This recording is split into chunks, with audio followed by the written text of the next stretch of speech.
మా బండ్లో ఉన్న బిడ్డలందరికీ కూడా, ప్రతి ఒక్క రైతుకు కూడా లబ్ధి పొందడానికి మీరే సహాయం చేయండి.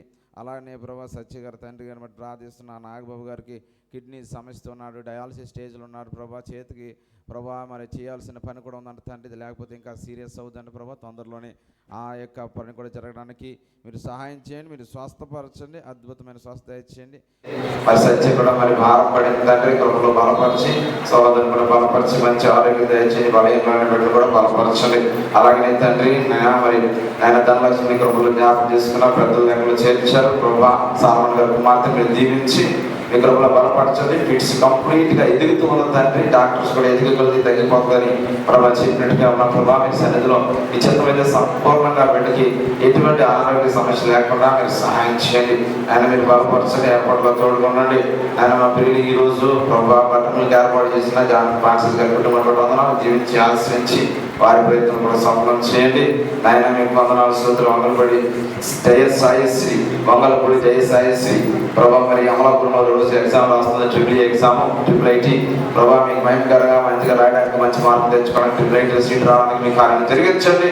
అయితే ఇంకెవరైతే రాస్తున్న సంఘంలో అందరూ అందరి పట్ల మీ కార్యం జరిగించండి. కోడి చంద్రబాబు గారు పెద్ద కుమార్తె కుమారుడు కొంకి ప్రవీణ్, కొంకి మను ఇద్దరు కూడా ప్రభా 13వ తారీఖున జన్మించారు. నూతన సంవత్సరాన్ని దయాగిరిని కనిపిస్తున్నందుకు వందనాలు మీరు బలపరిచి ప్రభు సంవత్సరంతో మీకు అవసరం దయచేసి బిడ్డ మంచి భవిష్యత్తు దయచేసి గౌరీస్ గారు మామూలు ప్రశాంతిని బట్టి మీకు వందనాలు. మణికంఠ తమ్ముడు చెల్లి తండ్రి మీ కృపలు ఆవిడ కూడా 13వ తారీఖున ప్రభు జన్మదిన దాన్ని కూడా జ్ఞాపకం చేసుకుని బలపరచండి. నూతన సంవత్సరం దయచేసి దీవెన ఆశీర్వాదం దయచేయండి, కుటుంబాన్ని రక్షించండి. మీ రక్షణ మార్గంలో ఎదుగుటకు సహాయం చేయమని ప్రార్థిస్తున్నాం. నేను అలాగే భూలక్ష్మి గారి, తోకల భూలక్ష్మి గారి యొక్క మైన ప్రభా పెద్ద మరణం, తోకల మరణం ప్రభా, మరి వరలక్ష్మి ప్రభా నైనా 6 గ్రాముల రక్తం ఉన్న తండ్రి, రక్తహీనతతో బాధపడుతుంది ప్రభా, రక్త లోపంతో ఉన్న తండ్రి మీరు స్వస్థపరిచి మంచి ఆరోగ్యం దయచేయండి. జోష్న ప్రభా నాయన స్వరూప సోదరి కుమార్తె పుట్టినరోజు 16వ తారీఖున ప్రభా నాయన ప్రభా మీ కృపలో జ్ఞాపకం చేసుకుని అతనికి శ్వాసను సాయం చేస్తే మంచి భవిష్యత్తు దయచేయండి. నూతన సంవత్సరం దయగిరికి ఇస్తున్నందుకు మీరు బాధపరిచి మీరు స్థిరపరచండి. లాజర్ గారి కుమారుడు జెహోషా శోధనలో ఉన్నట్టు తండ్రి, ఆ శోధన అంతా మీరు తొలగించండి. శత్రు గారి లయపరచండి. ఆయన సమస్త వెలుగున్న దేవుడు తండ్రి, ఆ యొక్క శోధన నాయన నుంచి విడుదల. ఇద్దరు కుమారులు కూడా నాయన ప్రభు మరి మీకు దూరంగా ఉంటున్నారు, వాళ్ళతో మీరు మాట్లాడండి నాయన. మరి ప్రభు మోరిసీలు జ్ఞాపకం చేసుకోండి. యెహోషువ శోధనని తప్పించండి. దీనం గారిని ప్రభు మీరు తీర్చి ఆశీర్వదించండి. జాలి ప్రభా మందిరానికి లాదరికి రావడానికి మీరు సహాయం చేయండి. కృపా ఆశలు బట్టి మీకు వందనాలు. ప్రయాణంలో తోడుగా నమ్ముచున్నాం ప్రభా. మీ సన్నిధిలో ఆ బిడ్డ క్షేమకరంగా ప్రభావాన్ని చేర్చండి. నాయన మీరు బలపరచకుండా కాలమా ప్రభా. మరి బిడ్డల పైన మీ సన్నిధి తోడు డ్యూటీలో డ్యూటీలో తోడుకోనండి. ఆ ప్రభా మీ సన్నిధిలో మీరు తోడుగా ఉంచండి.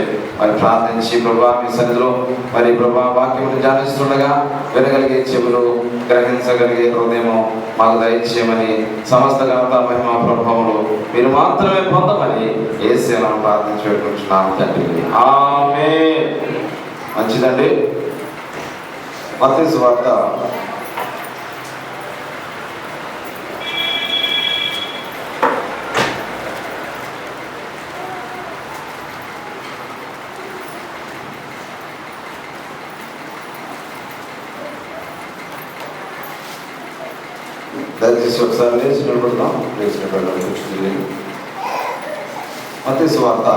6వ అధ్యాయం 22 వచ్చిన ఒకసారి చదవండి. మత్తయి సువార్త 6వ అధ్యాయం 22 వచ్చిన. మత్తయి సువార్త 6వ అధ్యాయం 22 వచ్చిన. దేహమునకు దీపము కన్నే కనుక నీ కన్ను తేటగా ఉండిన ఎడల, దేహమునకు దీపము కన్నే కనుక నీ కన్ను తేటగా ఉండిన ఎడల ఈ దేహమంతయు వెలుగుమయమై ఉండును. నీ కన్ను చెడినదైతే నీ దేహమంతయు చీకటి మయమై ఉండును. ప్రభు సహాయం కొరకు వేడుకుందాం. పరిశుద్ధాత్మ దేవుని సన్నిధిని మన మధ్యలో ఉంటుండగా మరొకసారి దేవుని సన్నిధిలో మరి ఆత్మ నింపుదల కొరకు, ఆయన నడి కొరకు ప్రార్థన చేద్దాం. ఎందుకంటే వాక్యాన్ని ప్రేరేపించింది దేవుడే, రాయించింది దేవుడే, దాన్ని తిరిగి మనకు అర్థమయ్యేటట్లు చేసేది కూడా పరిశుద్ధాత్మ దేవుడే. పరిశుద్ధాత్మ ద్వారా, దైవ ఆవేశం ద్వారా రాయబడిన లేఖనంలో మనం అర్థం చేసుకోవాలంటే మరి పరిశుద్ధాత్మ యొక్క సహాయం మనకు కావాలి. హల్లెలూయా హల్లెలూయా హల్లెలూయా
పరిశుద్ధాత్మ దేవ ఈ సన్నిధి మా మధ్య వచ్చినందుకు వందనాలు నాయన, స్తోత్రాలు చెల్లించుకుంటున్నాను.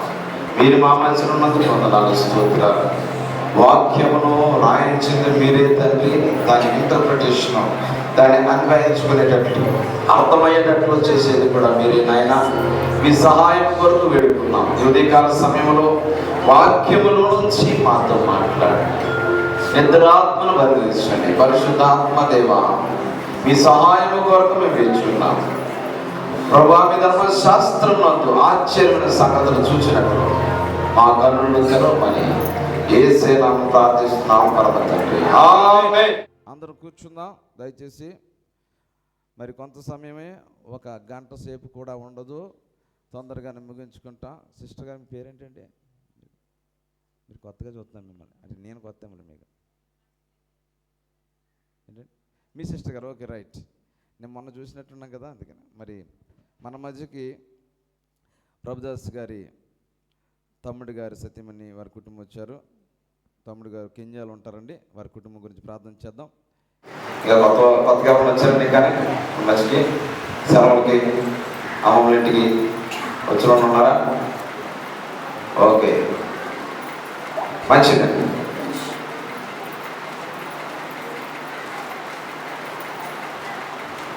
సభలో ప్రకటనలో తరం చేస్తామండి, దయచేసి నేను చెప్తాను, పెట్టేసి వెళ్ళండి.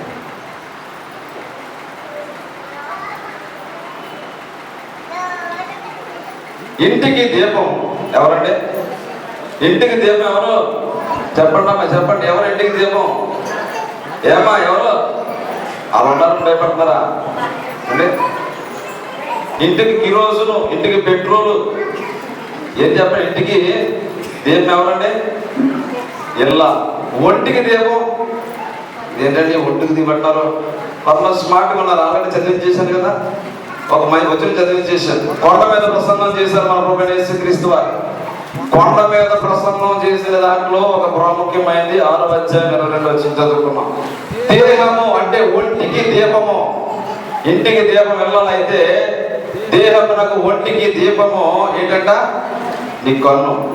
చూడండి, ఇల్లాన్ని సరిగ్గా లేదనుకోండి, ఎలా ఉంటుంది ఇల్లు? భర్త తాగిపోతే ఒక రకంగా ఉంటది, భార్య తాగిపోతే అనుకోండి ఎలా ఉంటది? ఇంకా చెప్పండి.